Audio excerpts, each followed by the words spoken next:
Hi guys, kamusta kayo? Naka-receive din po ba kayo ng email galing kay YouTube about sa bagong tax na kung OFW kayo or nasa ibang country kayo, makaka-receive kayo ng tax na information na kailangan i-set up. Katulad ko, nandito ako sa Singapore pero Philippines po yung address ko at naka-receive po ako ng email. Katulad po nito, yung Singapore tax information yung sa akin dahil dito ako sa Singapore.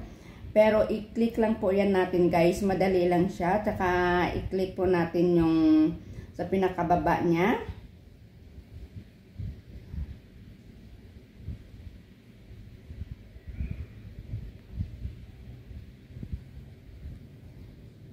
And then pag maklik po natin yung sa pinakababa niya guys, mayroon tayong masasagutan dyan. Mayroon tanong dyan na your tax info. So, sasagutan lang yung natin. Katulad niyan, business info. Dahil po single vlogger po tayo, ang ilalagay lang po natin ay individual or sole proprietor.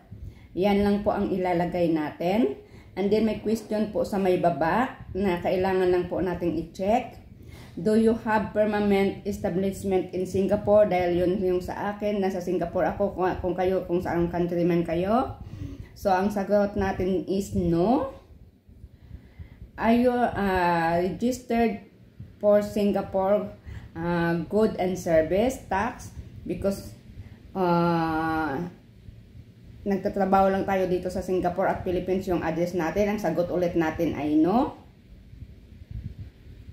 Are you registered for Singapore goods? And then, are you eligible for tax exemption? Ang sagot natin ay hindi.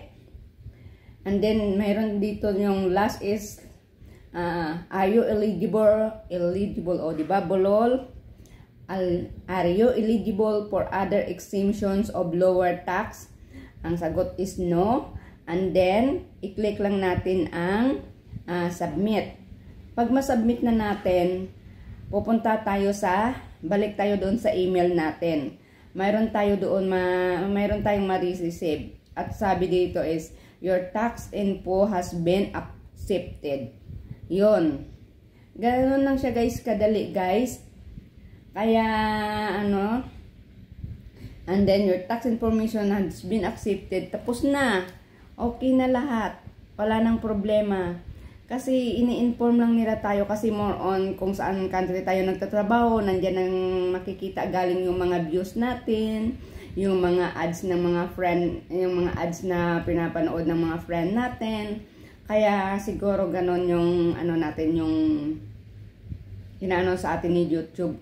Kung nandito ba tayo sa bansang pinagtatabuhan natin, nakakiin yung ating tax. Kaya dahil hindi, yun lang po, puro no lang po lahat ang ilalagay natin. Thank you for watching guys. Sana makatulong sa inyo yung short video na to. Again, it's me, Lily Sales.